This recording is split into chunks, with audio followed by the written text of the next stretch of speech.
Okay. Hello, thank you all so much for coming out today, and thank you for those of you tuning in from home.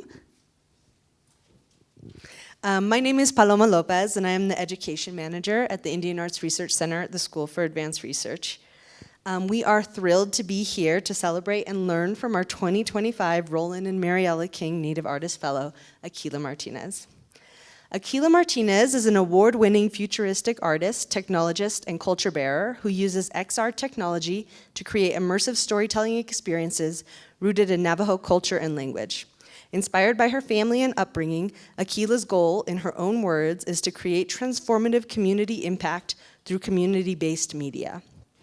Since beginning her XR journey, Akilah has received various fellowships, awards, and grants. So please join me in welcoming Akilah.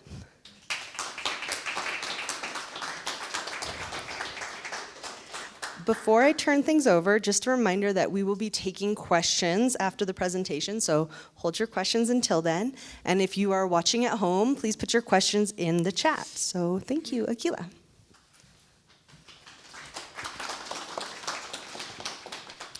Thank you, Paloma. Yes, thank you everyone for showing up. Yate she Akilah Martinez Yanesha. Hello, my name is Akilah Martinez. Bahale Kewinit Ingi Dinebe Keatant Nasha. I come from the Bread Springs community on the Navajo Nation. Ado Ashe Shanalish Yothwashi Sheikhulan. I have my own business. Nohokat this was it's which is called Glittering World Girl. Ade niche nasht anki patient se be it nehel do nehazad be ish a benachet nehazad nasko walodo listen. So at Glittering World Girl, I use augmented reality and I incorporate language and culture with the intention that will carry our language and culture forward into the future. So yes, I originally grew up south of Gallup, New Mexico, which is the community Bahale, and which translates to Bread Springs. And yeah, so my whole journey really began around the age of 3. And I tell this story all the time, but I constantly witnessed my grandparents having to watch TV programming that was only offered in English. And so at such a young age, I realized that we didn't have representation in modern media. And I told myself that I would one day love to make media in our language so my grandparents could enjoy it. So that's kind of like, I feel like maybe that's where my lifelong journey began. And then I went to school at UNM and I got my bachelor's of fine arts at UNM. And that's where I really excelled in my academic field. I got introduced to coding and electronic art and also video art at that time. And I just thought it was a really cool medium to integrate language and culture into. So, and then after I graduated, I moved home actually to take care of my grandma into hospice. And during that time, I was also working with local grassroots efforts and organizations when they needed like language translation or language materials added to their content. And during that time, I was able to be part of a film called It's Not Free. And I was the main actress in the film, and I also spoke to Nebazad throughout the film. And a really cool, like special, moment about that film and in my artistic career is I actually got to show the film to my grandma. And I showed it to her right before bedtime, and she didn't want to go to sleep after watching that. She said she was watching this film, she wanted to rewatch it, so I replayed it for her a couple times because I think it was only 3 minutes long or something, 6 minutes long or something. And she couldn't believe that it was me in the film as well. She was like, "That's not you," and but it's really crazy to think that at the age of 96, she finally saw a piece of media that had her language in it, that had Navajo imagery in it as well. So that was really an emotional moment for me, and really at the time validated my mission on what I wanted to do with my life. So yeah, so today I really work on what I now call Indigenous language and culture futurism. And I like to express that through, yes, like some very light video art, like super simple stuff for like social media and stuff. But I've also really just grew an interest in the XR technology field, which is like XR technology is an umbrella term for virtual reality. So the bulky headsets, the bulky like the Meta Quest, and they were known as Oculus before. And then so XR is an umbrella term for VR, AR, and which is augmented reality, and MR, which is mixed reality. Where I like to focus on is augmented reality, and that has so many different types of forms within AR itself. So there's mobile AR, which we'll get to experience today. And then there's also there's WebXR, Web AR, augmented reality. And then what I've also been dabbling in most recent is augmented reality glasses, which I use the ones called spectacles, and those ones were developed by Snapchat. So yeah. Aside from that, I think that like in my adolescence, I also really noticed that there wasn't like a lot of places to flourish economic opportunities on the reservation. And as I grew, when I was like in about college, I also realized, and after college, that there's not really any like careers or like jobs available like for language barriers, language and cultural barriers, are people who want to revitalize and sustain language and culture. So I think that my whole approach really is like reflecting on my art school experience and realizing that they taught us principles of art and how to approach art and like color theory and all that, but they didn't really teach us how to make a living off of being an artist as well. So that was also my next journey after my grandma had passed away. So I wanted to learn how to become like financially stable off of my art. So that's kind of like a lot of what my presentation is about. And it's really exciting actually because so we're dealing with emergent technology, which is XR, indigenous language and culture futurism through that. But then also it's like this beautiful journey of like, getting rid of a lot of outdated systems, which we'll talk about a little bit later. Financial systems that are outdated, and also like traditional media forms that are outdated. So yeah, so that kind of leads to my next slide, is that I came up, or like how I really like to approach it is that when we're wanting to become financially stable, especially like on the res, one of the really good options is forming your own business and approaching entrepreneurship. So this is a beautiful quote, and it's basically talking about how business can really be a prototype to the world you want to live in. And I think a really cool example of this that runs within my family is that on my paternal side, my grandpa, who is Sam Martinez in the middle, he was part of this whole movement that really enabled children to come home from boarding schools. So this was just like around the 1960s, 1950s. This was still a really huge problem that boarding schools were a thing. And children were sent off to boarding schools and going through assimilation and just not being allowed to speak their own language, not being able to practice their culture. So part of this whole movement was I'm sure this was happening amongst a lot of indigenous communities in the States. Particularly, this is pertaining to the Navajo community, the Rema Navajo community. And what they were trying to do is they were trying to get funding so they can make a community-based school that will bring their children home to have like maybe a culturally inclined academic environment. At that time, the BIA and the federal government, they would not fund these kind of schools. They were like, we'll just keep funding the boarding schools. So there's stories of these groups of people making numerous trips to Washington, D.C., trying to advocate for community-based schools. So after many attempts, an idea came about to make a nonprofit organization that could then receive funds to make a school. So that's what they did. They formed a nonprofit, they tapped into some private funding, and that led to the very first, I think at the time, this kind of movement was happening in Rama, Navajo, and at the same time, there was this kind of movement happening on the Arizona side of the Navajo Nation, and that one was called Red Rock Community School, I believe. And I think Red Rock got to do it, they got to have funds for a community-based school a little bit earlier than the Rama Navajo school, but the difference there is that at Red Rock, they weren't their own business, they were still operating off of the BIA, but they were able to form a community-based school. The difference there is that Rama Navajo, they formed a nonprofit early on the first try.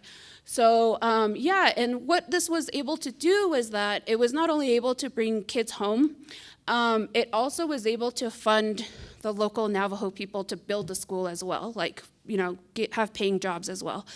So, and then that led to the Self-Determination Act of 1975, where all tribes were able to do this, where on a larger scale, all tribes, kids were able to come home from boarding schools at that time. 1975, not that long ago, right? So I think that learning, like hearing about this story growing up was really inspirational, and like I think I finally put the pieces together in my most recent years that this is business creation. This is about finding a problem that your community is going through and creating a solution.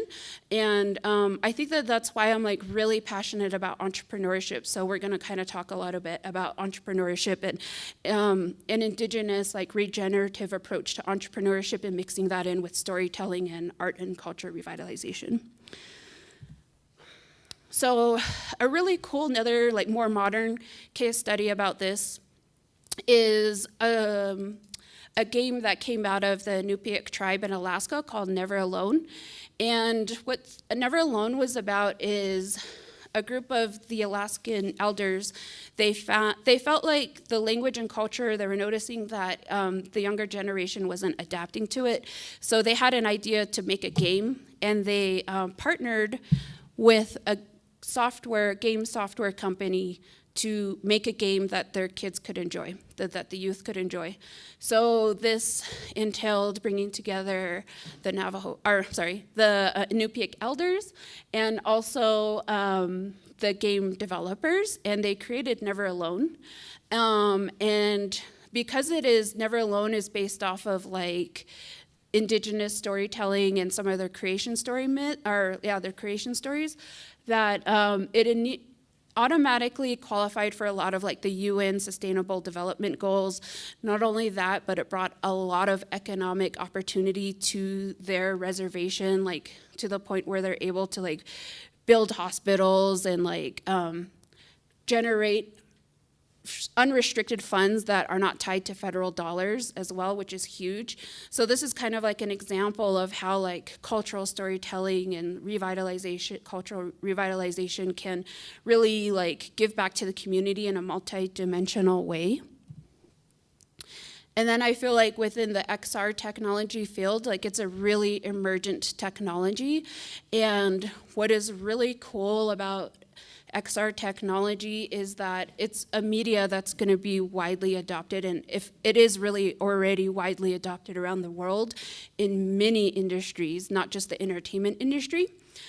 So the really cool thing about XR technology is that there's possibility, and it's already happening right now, where many different stories from many different backgrounds can take place within XR technology, as opposed to like history books and Hollywood and films, Western. Those are like the traditional forms of media that have really shaped a lot of stereotypes on different cultural backgrounds. And a lot of people who come from cultural backgrounds that Hollywood had the control of creating the narratives about different cultural backgrounds, a lot of those communities still suffer from these stereotypes that are harmful.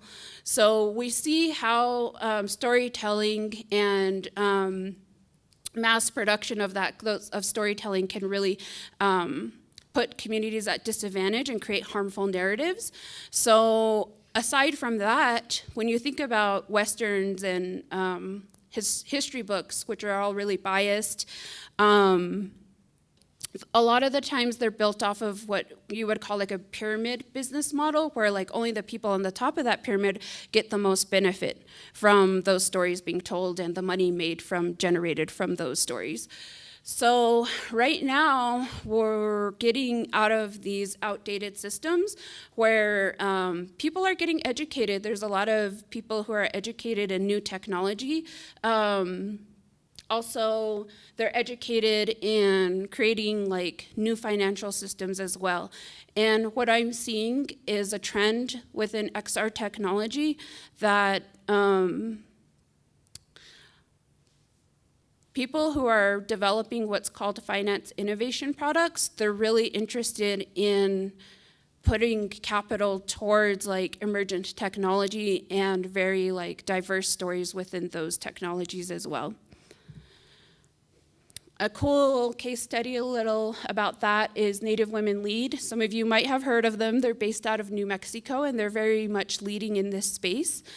Native Women Lead, they generated their own financial lending system, which is based off of the 5 R's of rematriation, which stand for revolutionary, regenerative, restorative, rooted, and relational. And so this is meant to replace the 5 C's of capital. The 5 C's of capital is a system that has put historically marginalized communities at a disadvantage from like having access to loans and stuff like that. So all of these kind of models are popping up everywhere within the states and around the globe. Another really cool example of this is Raven Indigenous Capital Partners out of Canada. It's a financial intermediary. A cool thing about this is totally just reimagining capital, and they've come up with something, community outcome contracts that redefines ROIs, the return on investment. And an ROI can count as like how much a project positively impacted community. Also, Nations First Technologies, they're also based out of Canada, and they're messing with blockchain and cryptocurrency and DAOs, and seeing how DAOs can really be structured to not really honor what like the Indian Act has put different capital chains on reservations. Like, right now, a lot of reservations, we're obligated to give our resources to the federal government. We're obligated to have natural resource production on the res. And so there's like a lot of constraint there, but decentralized autonomous organizations and blockchain that Nations First is building, it's meant to basically put capital at like, that's decentralized, so it's not all like centralized and dictated by one single entity. So, like I said, a lot of what I'm noticing, there's a huge trend that people, especially people of communities of color, they're coming together to see how we can use these really emergent, innovative next forms of either that's media and finance, and how can they come together to support a circular economy, which is my business. I forgot to mention that, but yeah, my artist name is Glittering World Girl, and the notion or the term Glittering World, which translates as Nohokatiswas in the Navajo language, is a world that was prophesized in our creation story of a time when the Diné people would be surrounded by outside influence, strong hints to what technology is today. And in that world, like, it was prophesized that the Diné people would lose their language and their culture. So I really love to challenge that prophecy, and I'm here to kind of like express language and culture through technology, saying that we can use technology to revitalize and sustain culture. So, yeah, so we went over why XR technology is different from traditional forms of media.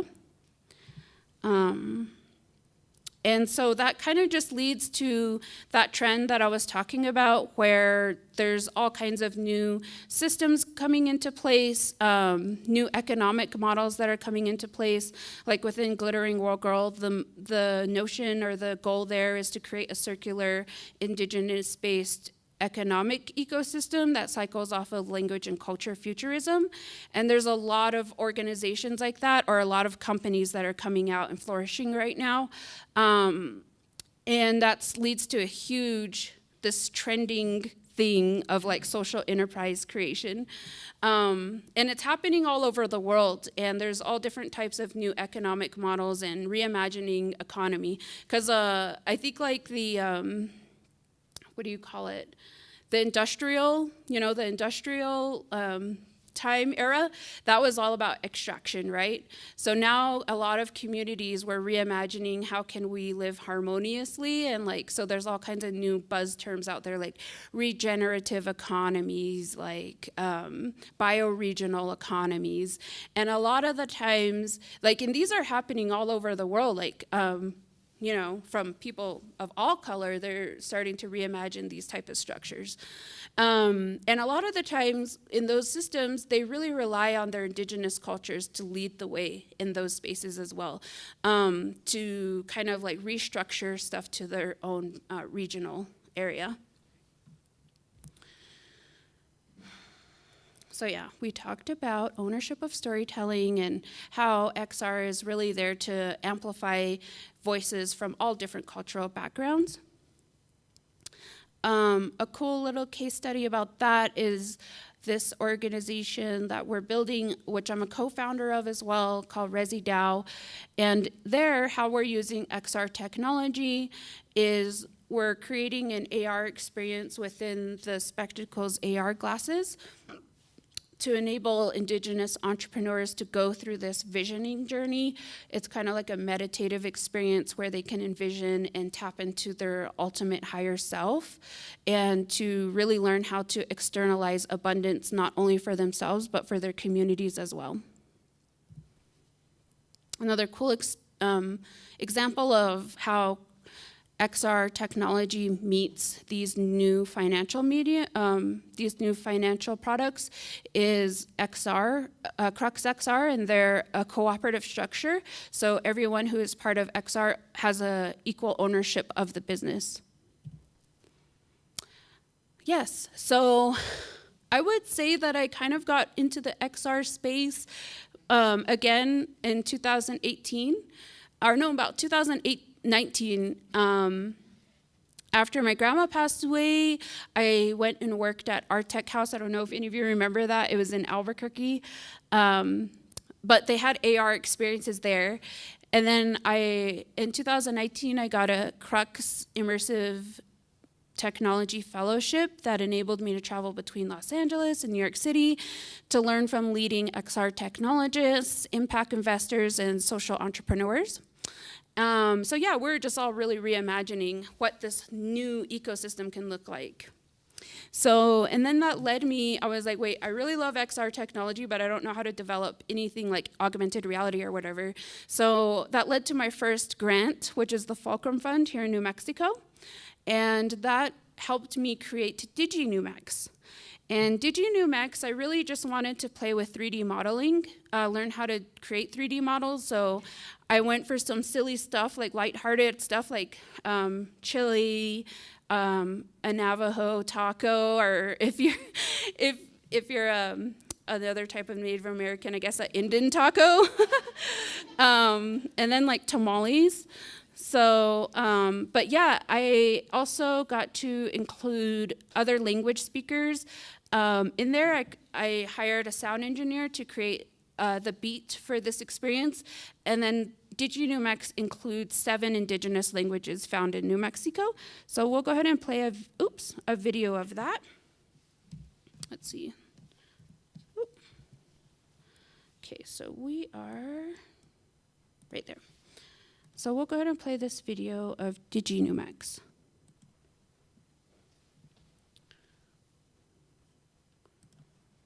Wow, DigiNewMex. Oh, 年上的耶 DigiNewMex ins in. Moo cooked DigiNewMex.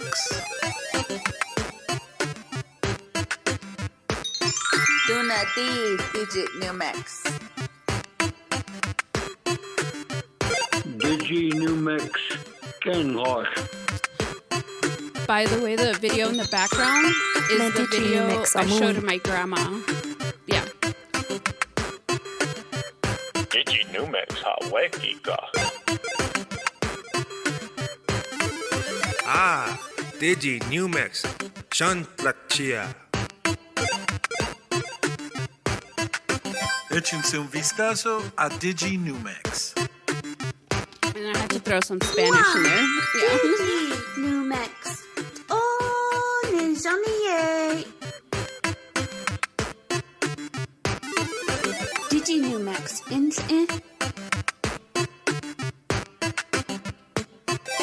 Moo Pooked Digi New Mix.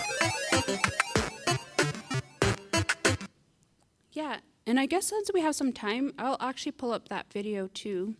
Let me just do that real quick. The one that I showed my grandma. I have a short form here, so I could look that up.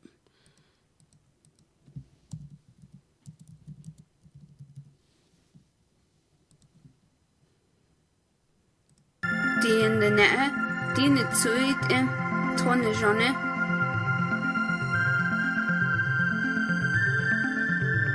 Nashidini teeth, ha ne yat eogi shi, big at the dog lace di na yei.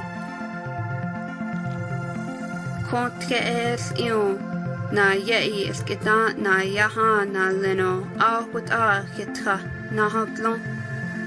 Aquindit, I hitwo ya tihiya, doshilят eta. Nihitskep below na yei big at the dog lace.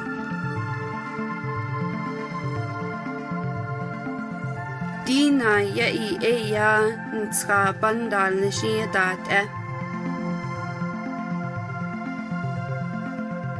Nsa badal nishi nihitwo bichon ditse. Ako hitwoto yanda irato lace.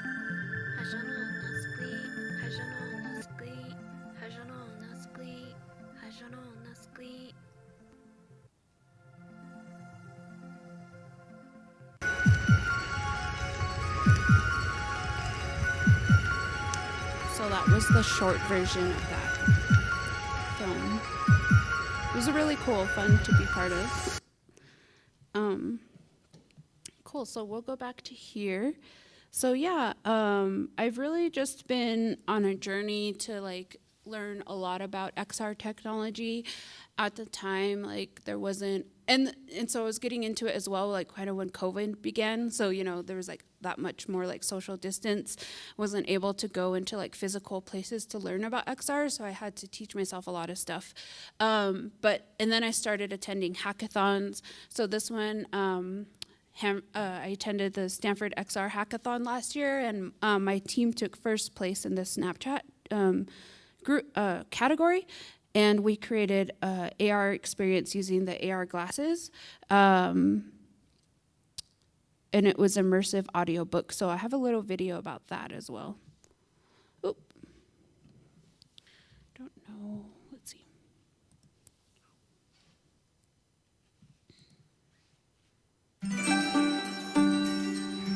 Immersive Inc.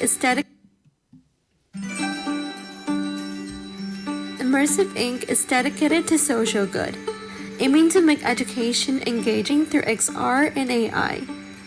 Using Snapchat spectacles, we created Immersive Inc., an app that transforms text into narrated 3D objects, making learning immersive and interactive. When users wear spectacles and launch the app, AI-powered OCR, or optical character recognition, detects text.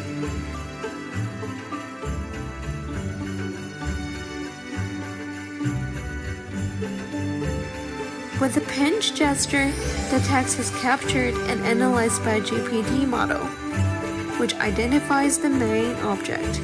And this is then used to prompt 3D models generated by Meshi to narrate the story and interact with the readers, creating an immersive and memorable reading experience.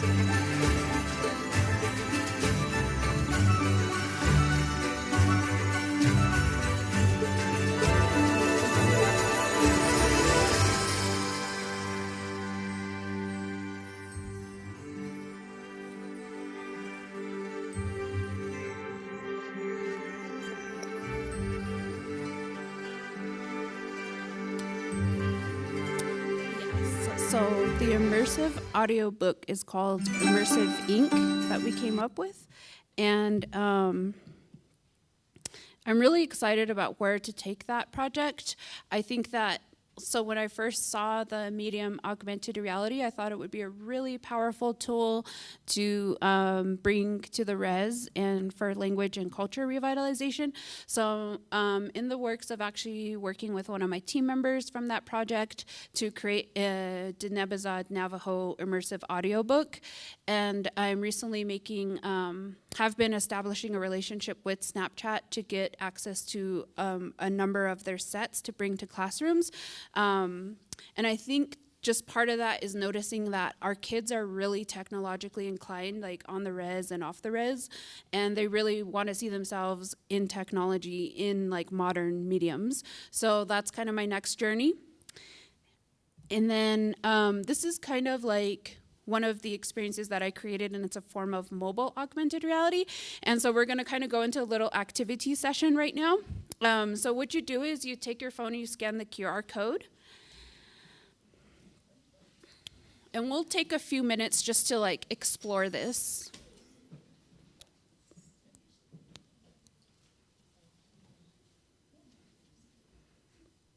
So, okay, yeah, that's cool. Do you want to use my phone? Okay.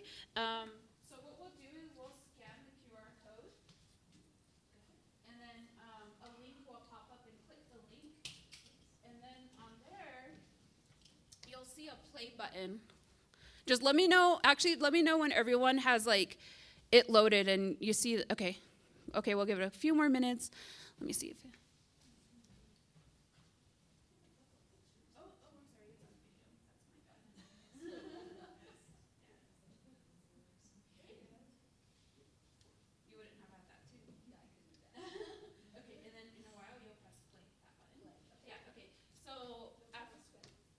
Okay, so I have some instructions right here. Yeah, like, okay, so folks are watching online. I'm not sure, maybe if you're watching on your phone, it might be hard to access the QR code, but you could look up Diné Yego 8th Wall or Diné Yego Glittering World Girl, and it'll lead you to the same link. So from there, you'll press play, and then you'll allow all the permissions. And you'll see something like this after that. You'll see this kind of page load after that. And then after that, just tap like a blank spot just left of the screens right here. Just tap this area within that view. Yes, just allow all the permission, allow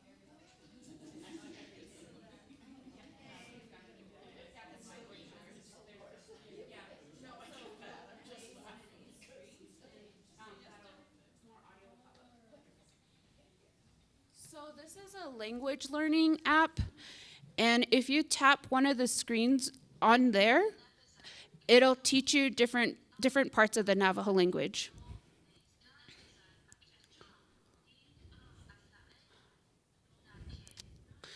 So if you wanted, you could actually pick up your phone and like walk closer to where the screens are, and then it should be more. These like smaller screens should be a lot bigger within your view, if that makes sense. Yeah.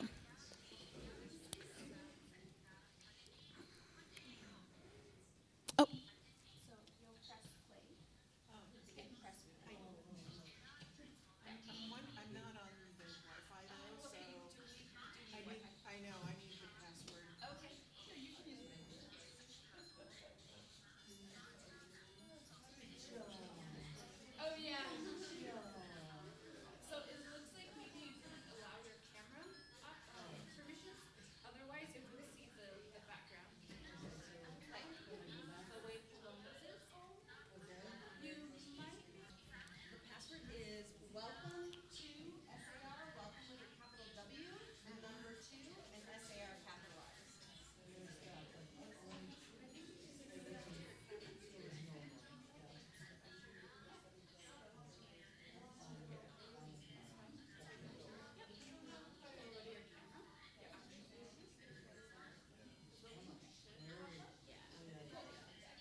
Okay, cool. So yeah, like we all got to experience that. So I do have some Diné. So that AR experience is called Diné Go, which means like Navajo go or Navajo keep going or Diné keep going. That's the translation of that. So we do have shirts that I want to give out associated with that experience. So you guys could go to the back of the room and pick your size or whatever. Yeah, so we'll do that right now too. Yeah. So. Yeah. Go ahead and go back there and pick out your size that you would like. Small to 2X. Oh, yes. So, okay.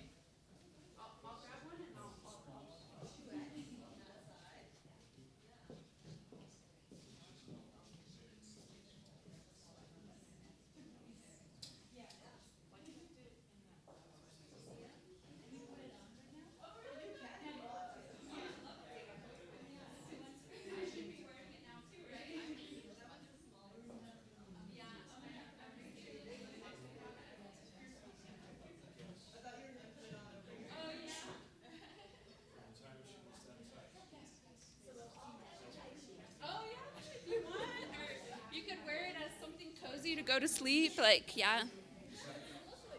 Awesome.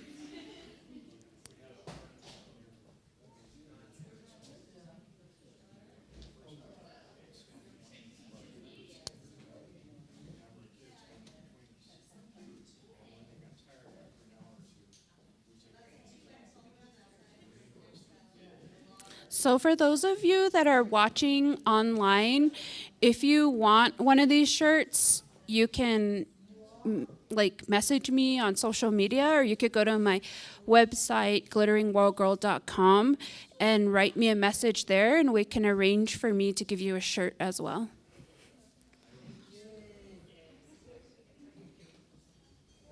Yes, for sure. Cool. So, yeah, we have the shirts here. And just something to share real quick about it is right here we see the QR code. So that will immediately take you to the AR experience that we all just experienced. So yes, this is just a shirt dedicated to that AR experience. And then I'll just go ahead and remind that Glittering World Girl is significant for my name. And I just actually thought about it, and it might be, I don't really say these things, but it might be really a name about resilience. You know, the prophecy of the Navajo, the Diné prophecy of the Diné eventually being in a world where they're surrounded by outside influence. In that world, they would lose their language and culture. And so Glittering World Girl, Nohokat Diswashchikin, is really just a story about how we're trying to embrace technology to revitalize language and culture. So. Put this right here. Yeah. Cool. Well, that was fun. I'm glad we all got to do something instead of just sit there. Cool. So let me see. So we went through that. We went through immersive ink. Okay. So my whole next journey, I guess, for Glittering World Girl, there's a few things that I would really love to offer from Glittering World Girl. Glittering World Girl, originally I started out as an artist, and then I also wanted to learn how to be financially stable as an artist.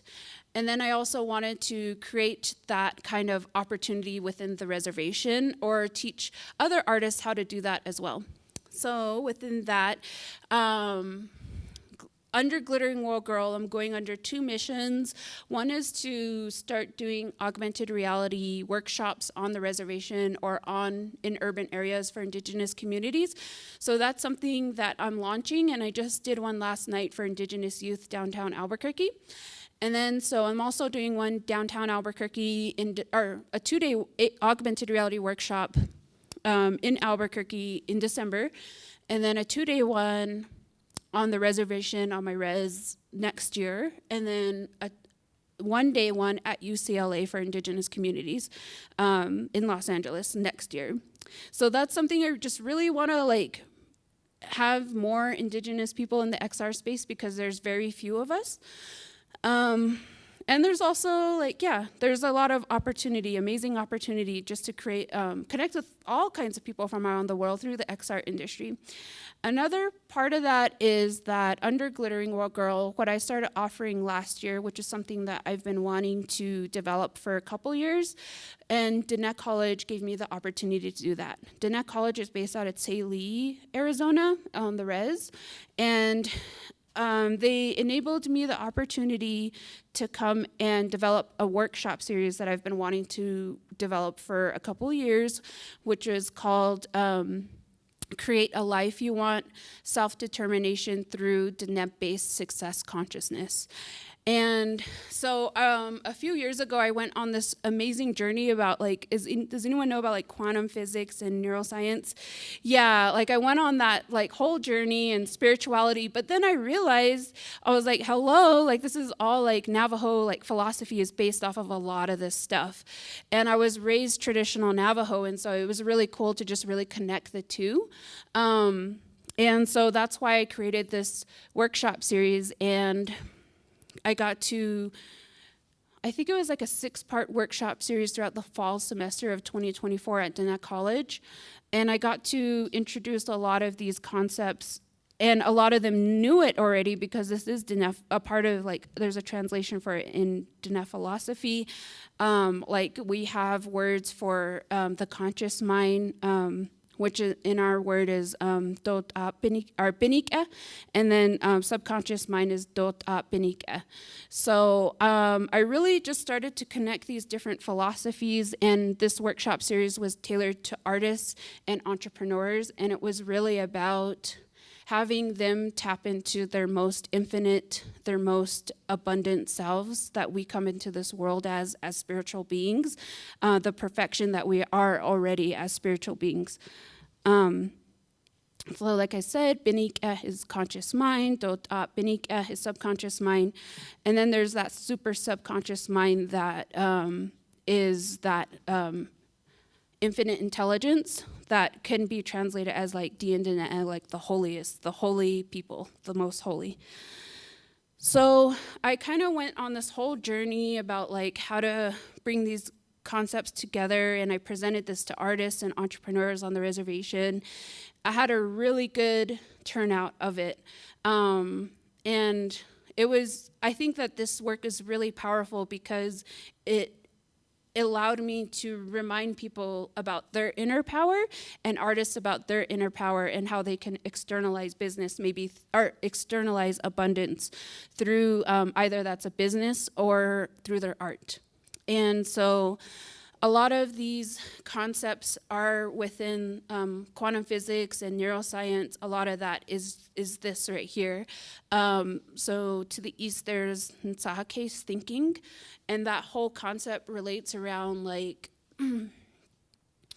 creation and how Creator created us to create, basically off of that concept. And the most powerful thing that humans, 5-fingered people, have is the ability to create. And the notion that thought is creation, thought is what creates stuff. So in that case, and this is a common diagram within the Navajo Nation. In that case, thinking is to the east, planning is to the south, Ina, life is to the west, Sahasin, and faith is to the north. And so I went through this whole workshop series, teaching or just reminding artists and entrepreneurs about how they could think and plan and embody that their future selves, embody it in the present moment, and then have faith that they'll be able to externalize their thoughts. So that's my artist talk. That's all I have for you all today. Thanks for coming.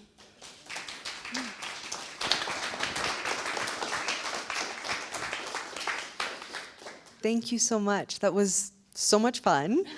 Definitely the most active artist talk we've had in a while. Do we have any questions for Akilah?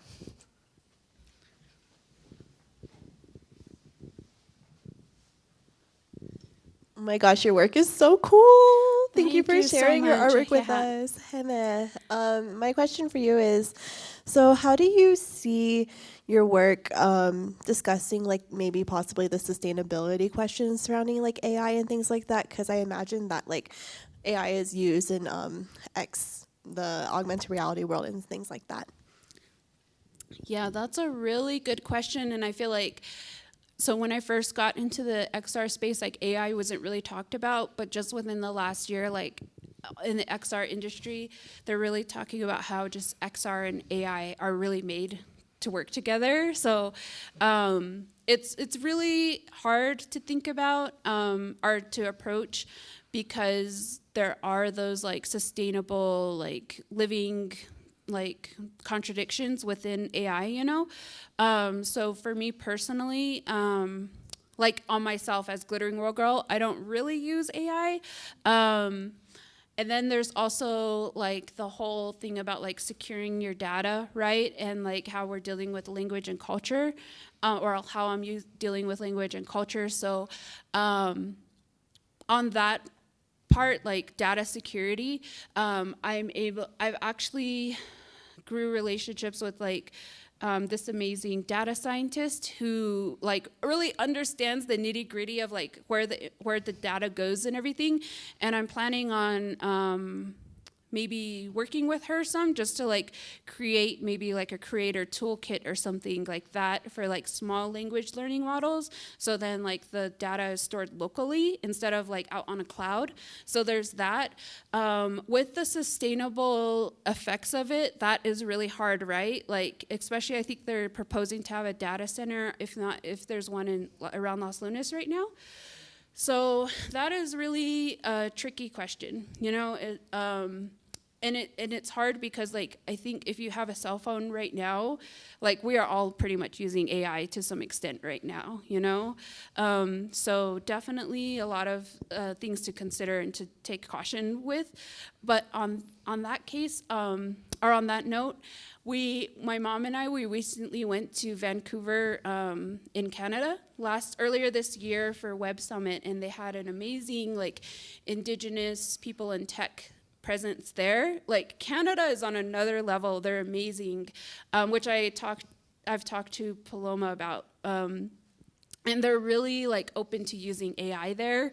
I would recommend connecting, or on some level, she has social media, this very amazing leader there. Her name is Carol Ann Hilton, and she runs this program, or I think it's like an organization or her business called Indigenomics. But she talked about how like she used AI to run this crazy assessment of like I think putting in like all the different things that the colonizers put her community through, putting all of that. I think it was like she put like the whole Indian Act word for word into this AI system, and she asked the AI, like, if you were to describe this person, like, what kind of person would that be, you know? Like, if you could describe the person who wrote this, like, what kind of person would that be? And she got, like, profound, like, results. Like, the AI diagnosed that person with, like, multiple mental health issues and, like, all this and that. Like, yeah, it was crazy. Like, her work is like really amazing. Like if you ever have the chance to see her talk in person, like she is amazing. Carol Ann Hilton, she has LinkedIn and Instagram. That's where I'm connected with her at. So yeah, but yeah, it's a tough question, right? Yeah. Any other questions?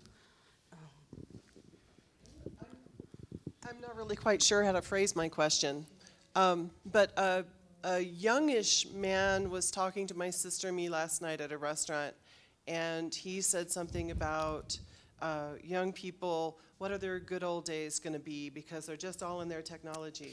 And then I'm driving home and I turn on the radio and there you are talking, and you say something about expanded reality and all of this, and I'm like immediately like, I must go to this talk. Oh, cool. As soon as I'm listening to that. But where my mind was going with it was metaphor. I think you answered a lot of what I'm wondering about, just want to hearing more about already in your talk. When you said quantum physics, I thought, well, that's actually, metaphor is almost kind of a quantum kind of a thing, intellectually but spiritually. You know, so does metaphor figure into it with the, because expanded reality, we think it's so narrow, we think we know what's what, but we don't. So we have to approach it poetically or thinking in a more quantum way. Does that make sense? Yeah, that makes sense. Like, I think that, like, where Glittering World Girl is going is that, like, I really want to start emphasizing in these workshops that, like, the spiritual technology is the most best. Like, the things you can't see, the things that aren't physical, like, that's the most powerful is spiritual technology. And there's an amazing Apache proverb that, like, I think it goes like, in this world, the unseen is the most powerful. And, like, that talks about, like, the quantum part about it, right? So I feel like my approach to entrepreneurship, like, I see entrepreneurship as, like, an ultimate journey of returning back to your spiritual self. And I think that you have to kind of maybe be a little more metaphorical in this space because you want to produce content that's culturally appropriate at the same time. We're not going to be putting, like, our most traditional stuff in these mediums. So I think that that's really important, as well as, like, I want to approach technology to create a space for multi-generational connections where youth are connecting with elders to create stories in these mediums. As well as, like, I like augmented reality more than virtual reality because augmented reality, as we saw today, it mixes the physical reality with the digital, as opposed to VR. When you put on the headset, like, you do not see physical reality at all. So and plus I get vertigo, like, I get dizzy easily in VR. And then on the other side of that, like, I really, really like nature. I was just telling Garrett, the amazing photographer here with us today, that, like, I love nature, like, camping, and I think that, like, we have to just remember to connect with Earth too as well. Yeah. Great. I think we have time for one more question. Do we have one more question? Yeah. Yes. Wait. You need to use this for the folks at home. Sure, to follow on that question, you know, the stories of the indigenous culture came from an oral tradition and through dance and other kinds of arts. This is a new kind of art. Do you have thoughts about how this technology might influence your stories? Yeah, that's a cool question.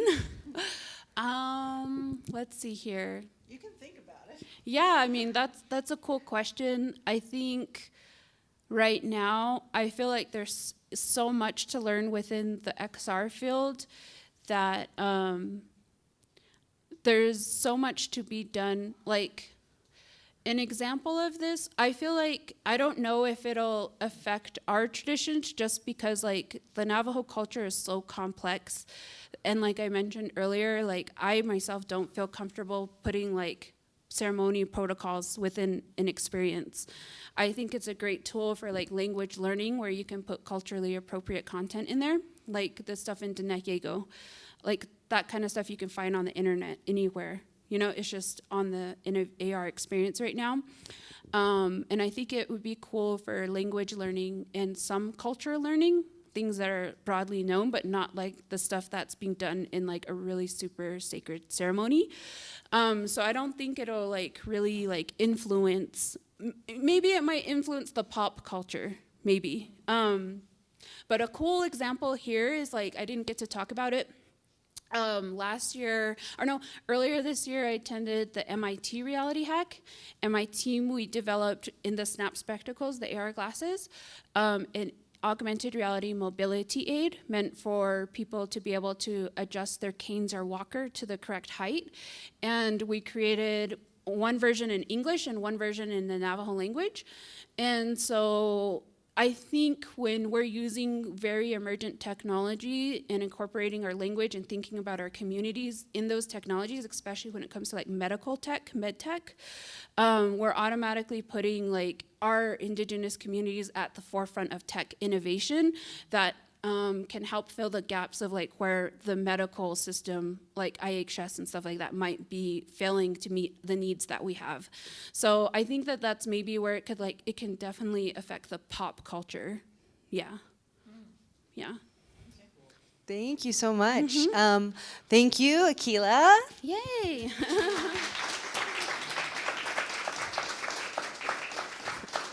And thank you all so much for coming out today. We are not going to go to the Dubin studio. Instead, we have brought the feast to you, the snacks. So we do have some snacks out in the hallway. So please have some snacks. You're welcome to come back into this space, mingle, chat.